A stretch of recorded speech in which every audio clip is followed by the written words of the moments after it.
Today, sex, drugs, and rock and roll on the Ramblog.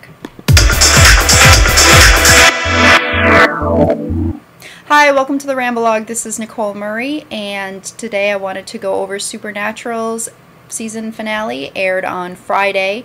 The episode was the 23rd episode of the season, Survival of the Fittest, and in this episode, Sam and Dean had to get Dick.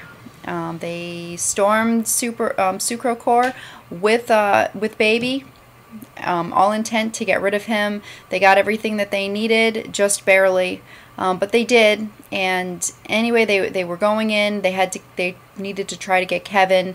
They brought Cass with them, who was a very reluctant helper, but it turns out he was definitely needed. I was very, very impressed with the whole thing. I did love the way that the story flowed. I am very intrigued with where they will go with the plot line as far as Purgatory is concerned. Purgatory is a very interesting thing, I think. It's different than what we had all kind of imagined Purgatory to be, or anything that like our Sunday school ever told us about Purgatory. It's a very interesting spin that they've put on it being Monster Land, and I'm interested to see how this will play out. You got Sam stuck topside, and Dean and Cass stuck in Purgatory, now kind of fighting for their lives, and of course Dean looks away and Cass is gone.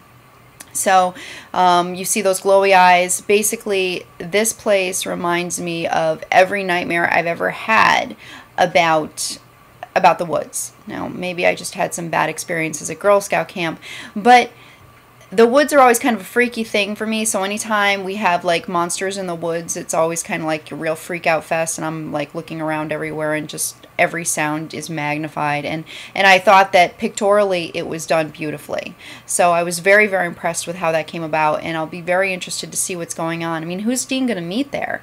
You think about the different things that they've killed that would be very angry with Dean. Maybe the things that have died that were potentially helpful. Lenore's probably there, Dr. Viziak, Madison, Dean's daughter. Probably won't be so helpful though. And then you figure, who does Sam have left that's going to be able to help him topside with anything? I mean, they just put Bobby to rest. Cass is with Dean. We know that the whole garrison is pretty much gone. I mean, there's maybe one or two are in hiding, but I mean, how helpful are they going to be with Sam? Obviously, Crowley's not going to be of any help. So, I mean, who does Sam really, really have? Maybe Jody Mills will come in the picture, whatever. But it'll be very interesting to see where Sam gets a support network. Truthfully, he hasn't been very good in the past with being alone. No. So anyway, of course, me being a Dean girl, my natural feeling is I'm very, very worried about Dean, although I'm sure he's going to do everything with flair and his new awesome leather jacket. So I'm very, very excited to see where all of that's going to go, and what we're going to witness when everybody comes back in October. Because it looks like the starting date for the new season is October 10th.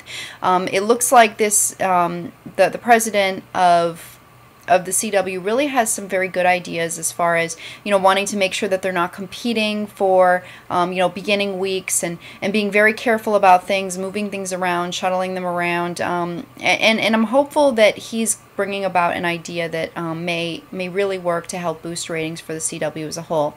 Aside from talking about Supernatural, I also wanted to bring up Felicia Day's. Oh, and by the way, Charlie was mentioned in the episode briefly.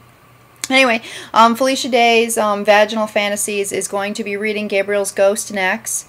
The next date is May 28th, and this is the book. It's by Linnea Sinclair. So, you know, pick it up if you are interested in getting involved, paying attention to their YouTube videos, or even getting on board with whatever kind of thing that they've got going there.